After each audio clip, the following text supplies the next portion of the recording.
বর্তমান সময়ে এই ফটোগুলো খুবই ট্রেন্ডিংয়ে চলছে। সো আজকের এই ভিডিওতে আমি আপনাদেরকে বলবো যে কিভাবে আপনি এমন ফটোগুলো বানাতে পারবেন। সো ভিডিওটি স্কিপ না করে শুরু থেকে শেষ পর্যন্ত দেখেন, আশা করি আপনি বুঝতে পারবেন।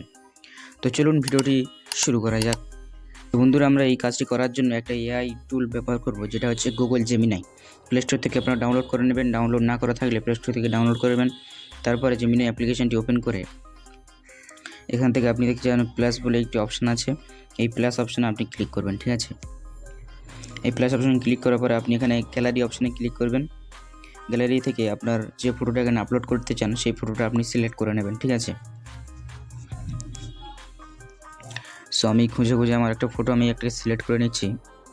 সো এখান থেকে ফটো সিলেক্ট হয়ে গেলে দেখতে পাচ্ছেন একটু প্রসেসিং হবে কেন আপলোড হতে। একটু প্রসেসিংয়ের পরে এখানে ফটোটা আপলোড হয়ে যাবে। দেন আপনাদেরকে এখানে একটা প্রম্পট প্রয়োজন হবে, যেটা এই ভিডিও ডিসক্রিপশন বক্সে দিয়ে দেবো, সেখান থেকে আপনারা কালেক্ট করে নেবেন। তারপর এখানে পেস্ট করে দিয়ে, ঠিক আছে, পেস্ট করে দিয়ে এখানে দেখতে পাচ্ছেন বিরাট কোহলি এখানে নাম আছে। আপনি এখানে বিরাট কোহলি না দিতে চান, শুধু নামটা এখান থেকে চেঞ্জ করে দেবেন।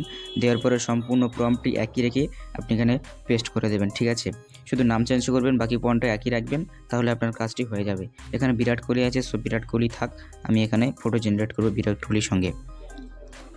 তো কিছুক্ষণ প্রসেসিং হবে, এখানে নেটওয়ার্ক খুবই স্লো চলছে। কিছুক্ষণ প্রসেসিংয়ের পরে এখানে ফটোটা আপলোড হয়ে গিয়েছে। তারপরে আপনারা কি করবেন, এই যে অ্যারো অপর এখানে অ্যারো অপশানে কী করবেন, এখানে পেস্ট করে দেবেন, ঠিক আছে।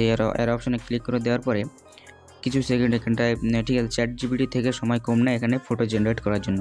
তার ফাঁকে আমি আপনাদেরকে একটা কথা বলে রাখি, আপনি যে ফটো এখানে গ্যালারি থেকে আপলোড করবেন সেটা একটু ভালো কোয়ালিটি হওয়া দরকার।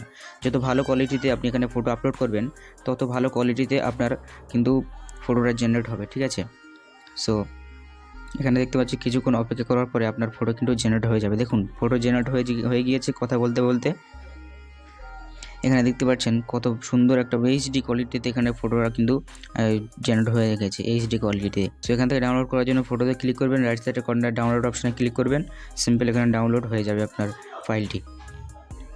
সো ফ্রেন্ডস, এই ছিল আজকের ছোট্ট ভিডিওটি কেমন লাগলো কমেন্টে অবশ্যই জানাবেন। আর ভিডিওটি ভালো লাগলে ভিডিওতে একটা লাইক করবেন, চ্যানেলটিকে সাবস্ক্রাইব করবেন, আর হ্যাঁ, বন্ধুদেরকে শেয়ার করে তাদেরকে এমন ফটো বানানোর সুযোগ করে দেন। তো চলুন আজকের জন্য এই পর্যন্ত, ফিরে আসি কোনো নতুন কন্টেন্টের সাথে নতুন ভিডিওতে। সবাই ভালো থাকবেন।